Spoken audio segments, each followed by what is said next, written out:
ఒక్కసారి కొమ్మూరి గోల్డ్ కి కాల్ చేయండి. తాకట్లో ఉన్న మీ బంగారాన్ని విడిపించి మార్కెట్ ప్రైస్ కి వాళ్ళు కొనుక్కుని మిగతా డబ్బులు మీకు ఇచ్చేస్తారు. నమస్తే, వెల్కమ్ టు మనం టీవీ. నేను మీ చారు. తెలంగాణలో మేడిపల్లిలో ఇంకో ఇన్సిడెంట్ జరిగింది. దీని గురించి మనం ఆల్రెడీ ఒకసారి మాట్లాడుకున్నాం.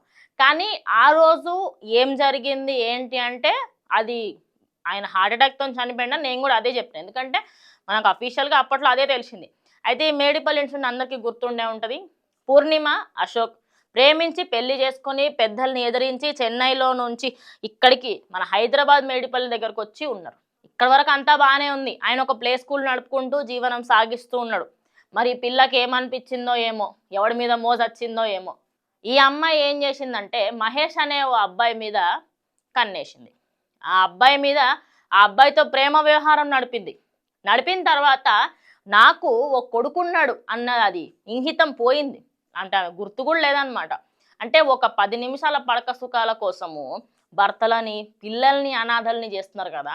అసలు ఇటువంటి వాళ్ళని చాలామంది ఏంటంటే ఇటువంటి వాళ్ళకి ఎలాంటి శిక్ష వేయాలి అని చెప్పేసి కోర్టులు న్యాయస్థానాలు కూడా డౌట్లు పడుతున్నాయి. ఆ లెవెల్ ఆఫ్ పిచ్చి పిచ్చి చేష్టలు ఉంటాయి అన్నమాట. ఇంకా మెయిన్ ఇన్సిడెంట్లోకి వెళ్దాం. ఈ పిల్ల పూర్ణిమ అనే అమ్మాయికి మహేష్ అనే ఒక అబ్బాయి నచ్చినప్పుడు నీ మొగుడు దగ్గరకు పోయి నాకు ఇప్పుడు నువ్వు నచ్చుతలేవు, నేను పోయి చేస్తా అని చెప్పున్నా అయిపోగా తల్లి. ఆడిని ఎందుకు చంపబోయినవు? ఆ పోవాడికి ఇప్పుడు తల్లి దిక్కులేక తండ్రి దిక్కులేక ఎటు పోతాడు నాకు అర్థం కాదు. ఆ రోజు ఏమైంది తెలుసా? ఒరిజినల్గా మనకు ఫస్ట్ తెలిసింది చెప్తాను. కొడుకు పైన ఆడుకోవడానికి వెళ్ళిండు. అప్పుడు ఇంటి దగ్గరకు అక్కడ ఎక్కడికో ఆడుకోవడానికి వెళ్ళినప్పుడు తండ్రి పడిపోయి ఉంటే హార్ట్ అటాక్ అని ఆ ఏరియాలో ఉన్న అందరిని నమ్మించింది, ఇంక్లూడింగ్ పోలీసులు. ఈయన హార్ట్ అటాక్తోనే చచ్చిండని చెప్పి మంచిగా ప్లాన్ వేసింది. కానీ పోలీసులకు ఎందుకో డౌట్ వచ్చింది. ఎందుకో ఇప్పుడు చెప్తా. ఆయన ఆఫీస్ నుంచి వస్తాడు కదా, ప్లే స్కూల్ నుంచి ఇంటికి వస్తాడు కదా. ఇంటికి వచ్చే టైంకే మహేష్ అనే ఒక వ్యక్తి, సాయి అనే ఒక వ్యక్తి ఇంట్లో ఉన్నారట. ఆల్రెడీ ఇంట్లో తిష్టేసుకొని కూర్చొని ఆయన వచ్చిన వెంటనే ఆ నెట్లైనా చంపాలా అని చెప్పేసి 3 చున్నీలు ఆయన పీక చుట్టి అక్కడికక్కడ చచ్చిపోయేటట్టు చేశారట.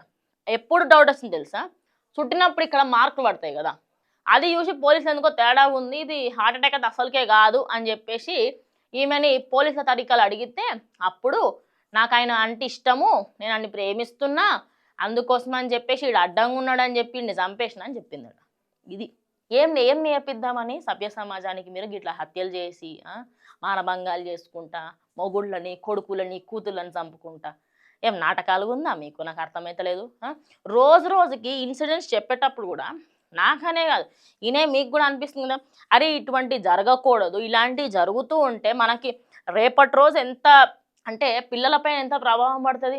ఆ పిల్లాడికి ఇదంతా చూస్తున్నాడు, అరే మా అమ్మ ఇసుంటిదా, మా అయ్యనే మంచోడు. ఈ రేపటి రోజు ఆ పిల్లాడి పరిస్థితి ఏంది? వీళ్ళు ఎటన్నా గంగలపడను. నాకు ఆ పూర్ణిమ గురించి వద్దు, ఆ మహేష్ గురించి వద్దు, ఇలా ఎవరి గురించి వద్దు. ఆ పోవాడి పరిస్థితి ఏంది? ఎవరు చూసుకుంటారు? ఇది కాదు, అన్నిటికంటే వరస్ట్ ఏందో తెలుసా? ఈ అశోక్ని ప్రేమించే పెళ్లి చేసుకున్నది పెద్ద మేడము, ఈ మహేష్ అంటే మళ్ళీ ప్రేమిస్తుంది. ఒకే వ్యక్తి ఆడు బతుకున్నప్పుడు నీకు ఇంకొక మీద ఫీలింగ్స్ ఎందుకు వస్తున్నాయి? ఇంట్లో ఖాళీగా ఉన్నావా? దేనికి ఫీలింగ్స్ వస్తున్నాయి? అంటే ఇప్పుడు నువ్వు చెప్పేంత పెద్దదాన్ని, అది నేను పెద్దదాన్ని చిన్నదాన్ని కాదు, లాజిక్తో అడుగుతున్నా. నీకు భర్త ఉన్నాడు, ఒక పోరడు ఉన్నాడు, ఇన్ని సంవత్సరాలు నువ్వు సావాసం చేసినావు, ఎట్లు 10 సంవత్సరాలు ఉండుంటావు కదా ఆయనతోని. మరి 10 సంవత్సరాలలో ఏం కానీ సడన్గా ఇప్పుడు ఆయన ఫీలింగ్స్ ఎందుకు వస్తున్నాయి? ఎంత ఫీలింగ్స్ వస్తే మాత్రం విడాకులు తీసుకోవాల్సింది. పోరాడు ఉన్నాడు, నువ్వు అదేమంటారు కస్టడీకి తీసుకోవాల్సింది పిల్లల్ని, లేకుంటే ఆయనకే మొత్తంకి ఇచ్చేయాల్సింది. ఇప్పుడు ఆ పోరాడు బతికెట్టు కాకుండా తండ్రిని చంపి నువ్వు నీ విచ్చలవిడిగా నీ సుఖం కోసం నువ్వు పోతివి.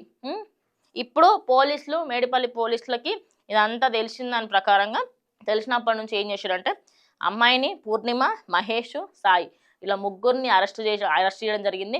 ఈ చిన్న బాబుకి సంబంధించి అమ్మాయి వాళ్ళ పేరెంట్స్ కానీ అబ్బాయి వాళ్ళ పేరెంట్స్కి కానీ ఇచ్చేసి మొత్తం కంప్లీట్గా మీరే బాధ్యత తీసుకోండి అని చెప్పే అవకాశం ఉంది. కానీ వీళ్ళు చెన్నైలో ఉంటారు కాబట్టి ఈ అమ్మాయి ఇక్కడికి వచ్చి ఇలా చేయడం వల్ల వాళ్ళ పేరెంట్స్ అనే వాళ్ళు అది ఎప్పుడో చచ్చిపోయింది, మాకు ఎటువంటి సంబంధం లేదని చేతులు ఎత్తేసారు. ఇలాంటి ఇన్సిడెంట్స్ రోజుకి పెరిగిపోతున్నాయి. మీకు అక్రమ సంబంధాలు పెట్టుకోవాలంటే పెట్టుకోరు, మీకు ఎవరితోనన్నా వెళ్ళిపోవాలని కూడా వెళ్ళిపోరు డైరెక్ట్. కానీ ఎవరిని సంపకూరవండి. ఓకే, మీ లైఫ్లో ఏం చేయాలనుకునేది మీ ఇష్టం. కానీ ఒక మనిషిని చంపే అర్హత, ఒక మనిషి జీవితాన్ని ఎండ్ చేసే అర్హత నీకే కదా ఎవ్వడికి లేదు. ఫస్ట్ ఆఫ్ ఆల్ చంపడం మానేయండి. ఎందుకంటే మీ వల్ల ఒక తల్లి కడుపు కోత. ఇంకోటి, నీకు పిల్లాడు ఉన్నాడు, ఆ పిల్లాడికి సంబంధించి తండ్రి లేకుండా చేసినావు. తండ్రి లేకుండా వెలుగుతే ఎంత దారుణంగా ఉంటుందో తెలుసా? బయట ప్రపంచంలో ఏం తెలియదు. ఒకళ్ళు ఎప్పుడన్నా రేపటి రోజు ఏమైనా కావాలి అంటే తండ్రి లేడు అన్న బాధ ఎంత ఘోరంగా ఉంటుందో తండ్రి లేని వాళ్ళకి అడుగు. చంపడాలు డైరెక్ట్ కత్తిలతో చంపడాలు, చున్నీలతో చంపడాలు కాదు.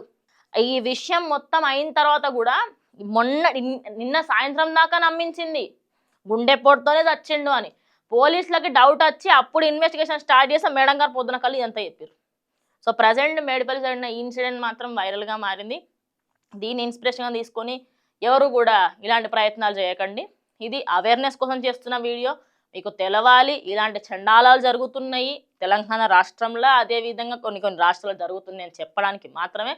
సో మరి ఇది చూసిన తర్వాత మీకేం మనసు ఖచ్చితంగా కామెంట్ చేయండి. ఇంకో వీడియోతో మళ్ళీ కలుస్తాం.